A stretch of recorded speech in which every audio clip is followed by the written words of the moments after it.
నమో వాకం భ్రూమో నయనరమణీయాయ పదయోః తవాస్మై ద్వంద్వాయ స్ఫుటరుచిరస లక్తకవతే అసూయత్యత్యంతం యథ విహననాయ స్పృహయతే పశూనామీశానః ప్రమదవన కంకేళితరవే. ఈ శ్లోకంలో శంకర భగవత్పాదుల వారు అమ్మవారి యొక్క పాదద్వంద్వం యొక్క పవిత్రతని ప్రాముఖ్యాన్ని వివరిస్తున్నారు. ముందుగా నమోవాకం బ్రూమః. నమోవాకము అంటే నమస్కారము అని చెప్పడం, నమస్సు అంటే అనే మాటని చెప్పడము నమోవాకము. అలాగే నయన రమణీయాయ అంటే అమ్మవారి యొక్క పాదద్వంద్వము కంటికి చాలా అద్భుతంగా రమణీయంగా కనిపిస్తుందట. నయనము అంటే కేవలం మన కంటికి భౌతికంగా కనిపించే కన్ను మాత్రమే కాదు, అది మనోనేత్రం.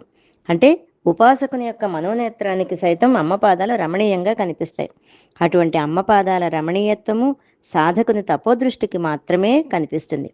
రమణీయత అంటే క్షణక్షణానికి నిత్యనూతంగా కనిపించేటువంటి సౌందర్యము అనేటువంటి అర్థం.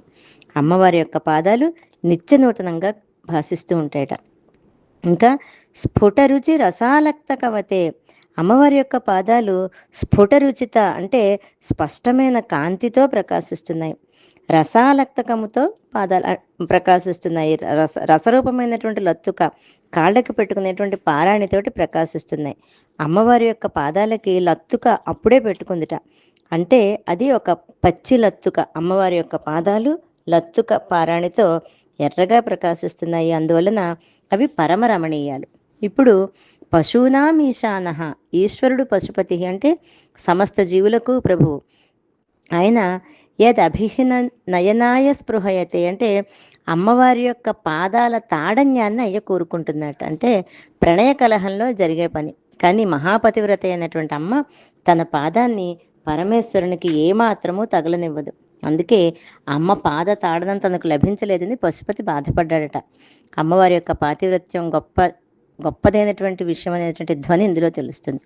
ఇంకా ప్రమదవన కంకేళి తరవే అసూయత్యత్యంతం. పశుపతి ప్రమదవనంలో ఉన్నటువంటి కంకేళి వృక్షాన్ని చూసి చాలా అసూయ పడుతుందట. ప్రమదవనము అన్నా ప్రమదావనము అన్నా ఉద్యానవనము అని అర్థం. కైలాసంలో ఉద్యానవనంలో కంకేళి వృక్షము అంటే అశోక వృక్షం ఉంది. అశోక వృక్షం పద్మిని జాతి స్త్రీ యొక్క పాద తాడనం వల్ల పుష్పిస్తుందని శాస్త్రం. అశోక చరణాపాతాత్ జాయతే పుష్పవత్తర అని చెప్పబడింది. అంటే పార్వతీదేవి తన ఉద్యానవనంలోని అశోక వృక్షాన్ని తన యొక్క దోహద క్రియకే దోహద క్రియ అంటే కొన్ని వృక్షాలు స్త్రీల యొక్క పాదతాడనం కానీ కొన్ని రకాలైన గండూషం అంటే నోట్లోంచి ఉమ్మినటువంటి వాటికి కానీ పుష్పిస్తాయి అనేటువంటి ఒక శాస్త్రం ఒకటి చెప్పబడింది. అశోక వృక్షానికి కలిగిన పార్వతి యొక్క పాదతాడనం ఆ భాగ్యం తనకు కలగలేదని ఈశ్వరుడు అశోక వృక్షాన్ని చూసి అసూయపడ్డట.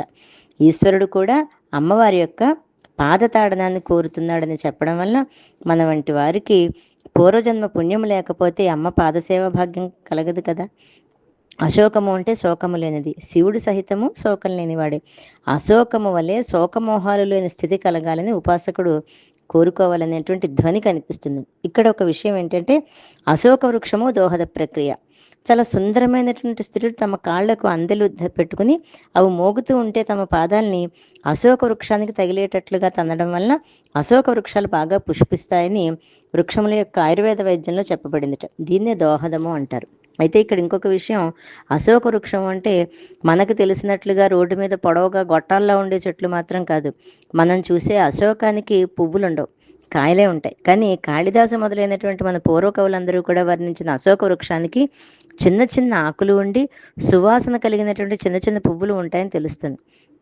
ఇదే విషయాన్ని రవీంద్రనాథ్ ఠాగూర్ కాళిదాసు లాంటి గొప్ప కవులు వర్ణించినటువంటి విషయాన్ని అశోక వృక్షాన్ని సంపాదించి శాంతినికేతన్లో ఆయన పాటించారట. ఈ విషయాన్ని శ్రీ పాతూరి సీతారామాంజనేయులు గారు కూడా తన గ్రంథంలో చెప్పారు. కనుక మొత్తం మీద అమ్మవారి యొక్క చరణాలు కంటికి చాలా రమణీయములని, ఆ పచ్చిలత్తుకని ధరించినవని, పరమేశ్వరుడు సహితం కోరుకునేవి అనే విషయాన్ని తెలియజేస్తూ అమ్మవారి యొక్క పాదాలకు నమస్కరిస్తూ శ్రీమాత్రే నమః.